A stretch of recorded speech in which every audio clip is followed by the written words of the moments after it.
এই যে ফেসবুকে 2K পাস করা কিছু জ্ঞানী পণ্ডিত তোমাদেরকে বলছি, এবার তো নতুন আইডিগুলোকে একটু রেহাই দাও।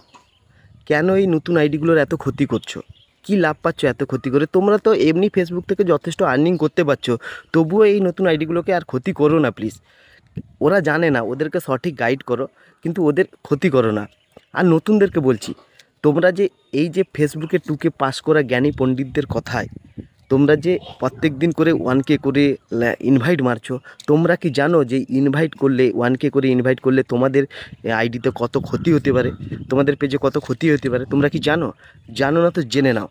তুমি যে জোর করে ইনভাইট মারছো, 1K করে ইনভাইট মারছো তোমার বন্ধুদের, তো তারা ইরিটেড হয়ে যাচ্ছে, তারা ইরিটেড হয়ে তোমাকেই আনফ্রেন্ড করে দেবে, আনব্লক করে দেবে। কেননা একটা আইডিতে প্রত্যেক দিন যদি 100-200 করে ইনভাইট ঢুকে, তো তারা তো এমনিতে নোটিফিকেশান দেখে বিরক্তি হয়ে যাবে। প্রত্যেক দিন যদি তুমি ইনভাইট মারতে থাকো, অটোমেটিক বিরক্তি হয়ে যাবে। আমার কথাই বলি, আমার আইডি পেজ খুললেই, প্রত্যেক দিন আমি খুললেই দেখি 50, 60, 70, 80, 100 কোনো দিন ইনভাইট চলে আসছে। এত ইনভাইট যে মারছে, তো তাদেরকে বলছি, এই নতুন আইডিদের বলছি, তোমরা এই ভুল কাজটা করো না। এই ফেসবুকে 2K পাস করা কিছু জ্ঞানী পণ্ডিতদের কথায় এই ভুলটা করো না। যা করেছো এবার থেকে শুধরে যাও। দেখো, তোমরা যে ভাবছো যে ইনভাইট করলে তার আইডি যখন ভাইরাল হচ্ছে, তাকে ইনভাইট করলে তোমার লাভ কী? ওর এনগেজমেন্ট মারছে, ওর বাড়ছে, তোমার কিছু হচ্ছে না। আর ও তার লাইভে তোমার নাম নিয়ে নিলে তুমি কি ভাবছো তোমার আইডিতে ফলোয়ার্স চলে আসবে, বেড়ে যাবে? ভুল ভাবছো। তুমি তোমার কন্টেন্টের প্রতি ধ্যান দাও, তোমার কন্টেন্ট ভালো করো, দেখবে তোমার ফলোয়ারও বাড়বে, তোমারও লাইক, কমেন্ট, শেয়ার সব কিছু হবে।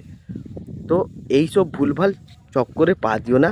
আর এই যে 2K পাস করা ফেসবুকের জ্ঞানী পণ্ডিত, এখনও বলছি যে তোমরা ফেসবুক থেকে যথেষ্ট আর্নিং করছো, যথেষ্ট টাকা কামাচ্ছো, নতুন আইডিগুলোকে সঠিক গাইডলাইন্স দাও, কিভাবে করলে ওরা আর্নিং করতে পারবে, এইভাবে টিপস দাও। না নিজের স্বার্থসিদ্ধি অনেক করেছো, আর করো না। অনেক কাঁঠাল ভেঙে খেয়েছো বাবা নতুন আইডিগুলোর মাথায়, তো আর খেও না। এবার নতুন আইডিগুলোকে একটু রেহাই দাও।